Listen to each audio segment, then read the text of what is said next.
Hello my beautiful people. My name is CJ and welcome back to my channel. Sorry, my light might go out. So today we had to move because my light just went out. Everyone say hi to Luther. Are you guys slanted? Like I was saying, hi, I'm CJ and welcome back to my channel, blah, blah, blah, blah. So today I kind of wanted to talk about something a little more serious. I'm not gonna lie, I'm really terrified to make this video.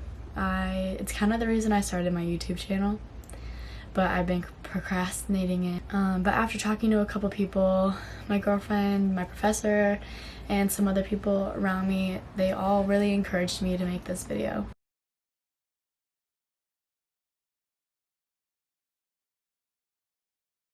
So if I get like emotional, I apologize.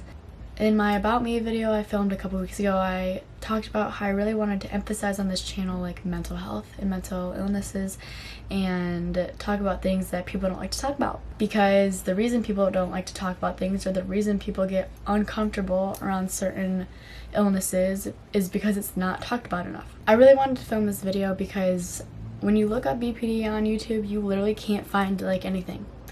Because no one wants to come on the internet and be like, hi, I have a really terribly stigmatized mental disorder, like, do you want to subscribe?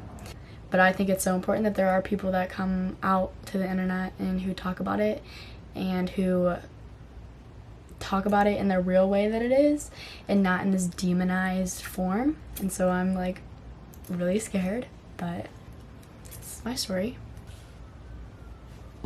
I just want to say in the beginning, I'm not a professional. I'm not a psychiatrist, not a psychologist, not a therapist. I'm sorry, I'm so... I am just a regular person with borderline personality disorder. Today I just kind of want to talk about like my story with my mental health, how the past 20 years have really gone down mentally because I've been misdiagnosed, I've been on meds, I've been off meds, I've been in different types of therapies, I've done everything. So yeah, let's just get into it. I don't even know where to start. So when I was a kid, my life was kind of hectic. Parents divorced at a young age and moved around a lot, went to different schools. I started going to therapy when I was really young. When my parents got divorced, I saw the school therapist. Her name was Dory. She was a queen. That was the first time I was ever introduced to therapy. I was young. I really just colored. It was really helpful, and I got to leave class early sometimes, so that was kind of cool. And then after that, I moved and I kind of stopped going to therapy. And right around middle school age, I started really struggling with my mental health. When I was in 5th grade, was the first time that I ever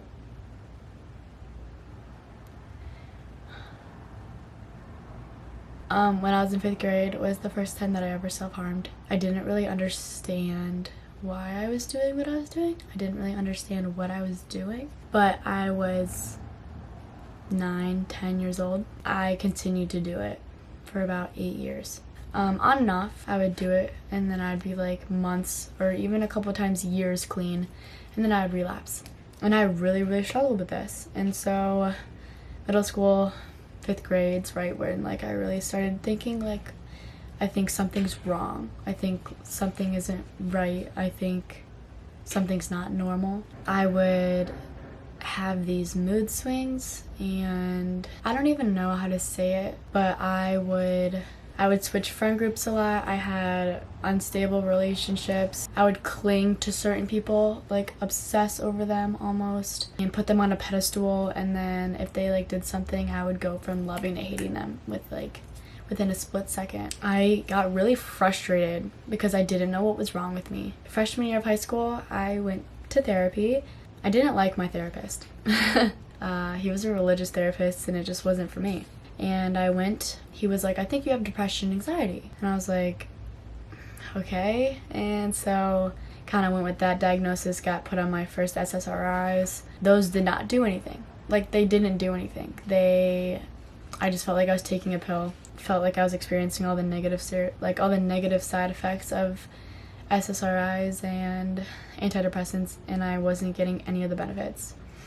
And so I stopped going to him, and then I stopped therapy again because my life seemed like it was fine. And throughout this time, I'm still self-harming every once in a while, having like really unstable relationships. I craved people's validation. I realized I was always really insecure. And so I looked at myself in the mirror one day and I was like, it's not anxiety and depression. I was like, something else is wrong. Like I can feel it like in my soul that something else was wrong, and no one around me was listening. Even when I would be like, there is something wrong with me. Like, I tried really hard and no one would listen. So I stopped therapy because I felt like nobody was gonna listen. So I just needed, like, this was just who I was. This was just how I was. I can't change it. And this was just how I was gonna live the rest of my life. In high school, I had a lot of really unstable relationships. I went from like person to person. I found validation only when I had a significant other. And I had very short relationships, like 3, 4, 5 months. And then something would happen and we'd break up. Even after such a short period of a relationship, I felt distraught. I was devastated when we broke up. People would be like, you literally dated for like 3 months, like why are you freaking out? I couldn't explain it. I was like, I feel so much. I feel so upset, and so like upset doesn't even do it justice. I just realized that like I felt emotions way stronger than it seemed like anybody around me did. And I thought that I was like crazy. I was like, why does everything hurt me so much? When I got older, around 16, I started dating somebody. I became like obsessed, found my validation within him. Then we broke up, and I like don't even have a word for it. He said to me, I think you might have borderline personality disorder. And at the time I was like, what the fuck is that? I was like, I've never heard of that before. And then I went home and Googled it. And when you Google BPD, like, there are some very nasty things that come up on the internet. Articles saying that people with BPD are monsters and that they should never be trusted and that they're the most toxic people and that you can't have relationships and that they are stuck the way they are and they can never, that's just who they are. They're just terrible people. And I read that and I was like, I was so hurt. And then I graduated high school and kind of just kept doing whatever. And then freshman year of college, I started seriously self-harming again, and I attempted to take my own life. At that point, I was like, I need help. Like, had a very big breakdown. Like, I need professional help. I can't keep self-medicating and trying to like find all these different hobbies and different ways to fill my brain and just keep myself distracted, because at the end of the day, when I lay in my bed alone, those dark thoughts are always there. And so I was like, I need help. And so I went and I saw a therapist off campus from my college, and saw him for a little while, gave him the rundown of my life, my messy childhood, the traumatic things that had happened to me, told him I had been sexually assaulted and that I had been mentally abused, all the really fun things you get to talk about with the therapist on the first time. And after seeing him for a little while, he diagnosed me with bipolar. At first, I was like, oh, like, finally a different diagnosis, like, that feels more right. And then after doing research and meeting other people with bipolar, it didn't feel right again. Like, it felt just like the depression, anxiety. I was like, no, I would get so frustrated. And I'd be like, no, this isn't it. This is not it. Like, I know that there's more. I would have symptoms that were under bipolar, and there were some bipolar symptoms that I was like, never experienced that. And so I was like, no. I like got on medications. They didn't do anything. And I got really frustrated. Then I got into a relationship, the relationship that I'm in now.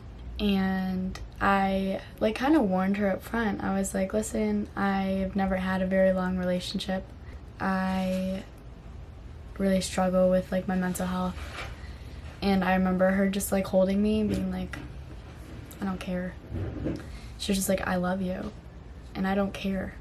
and like whatever you're going through, we'll get through it together. And at this point I thought I had bipolar, so I told her that. She did like research on bipolar and all that kind of stuff. There's certain symptoms that you have to check off basically in order to be diagnosed. And BPD is very, very commonly misdiagnosed. You usually don't diagnose BPD until you're over 18 because a lot of the symptoms people brush off as like, oh, you're just a teenager, you just have hormones, you're just starting birth control, you're just this, just that. And no one takes those symptoms seriously until you're like 20 and you like are still feeling the same way that people would describe like puberty. And so people are like, oh, wow, maybe there is something going on up there. After going to my therapist for about 6 months,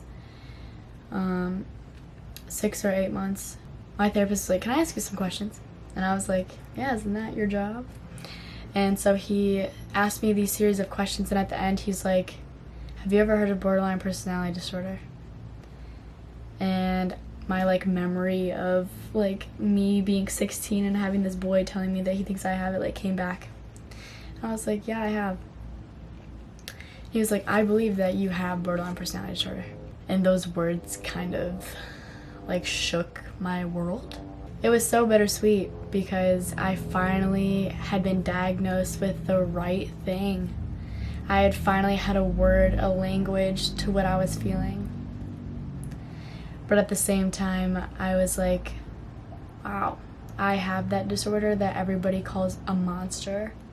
I have that disorder that everybody calls toxic. I have that disorder that everybody calls terrible, that everybody says don't trust, don't love, don't care.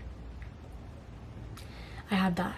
And I spiraled after I got diagnosed. I was like, there's no way this is real. Like, this can't be real. I can't have this disorder that I could have the rest of my life. And my girlfriend was the angel in my life. And she was like, you're not any different of a person than you were yesterday before you were diagnosed than you were today when you now have this label.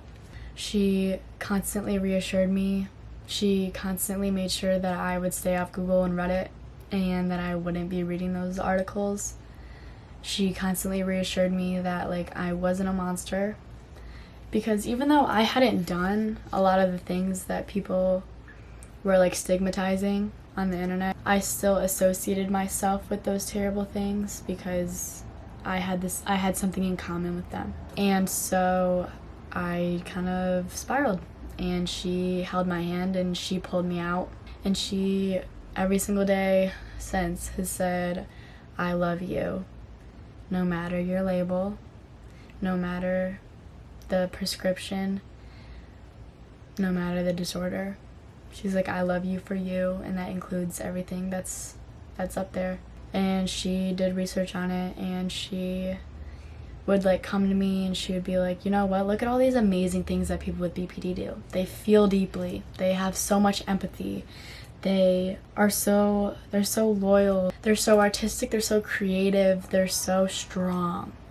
She's the reason that I really got out of that spiral. Ever since I was diagnosed, I've been in therapy every week and learning coping mechanisms and learning different ways to deal with it, because it's me.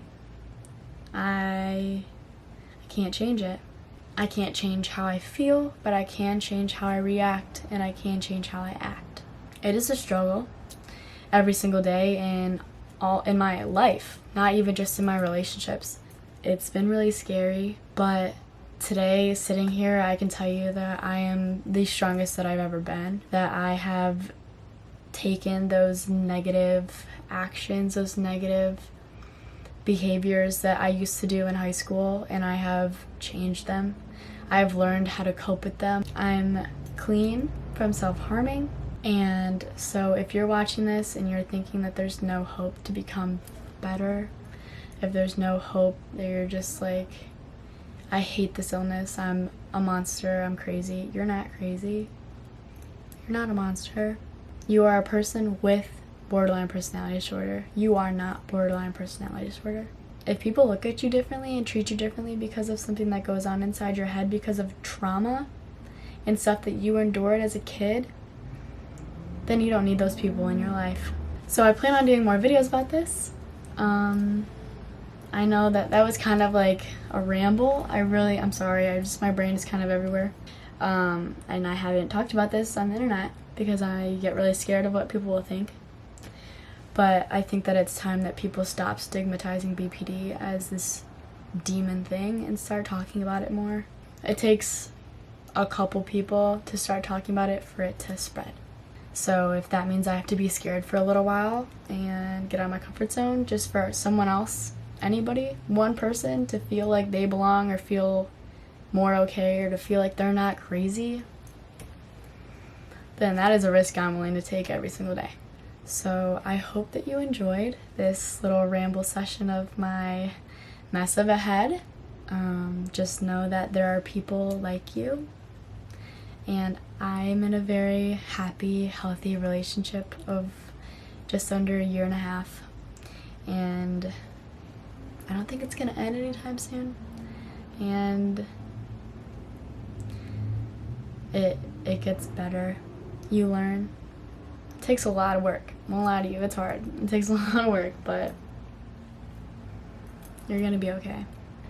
So if you have any questions or if you have any thoughts, comments, my Instagram DMs are open. Comments below are open. Yeah. I can't believe I just filmed that. I'm gonna go take a nap now. Alright, I'll see you guys later. Deuces.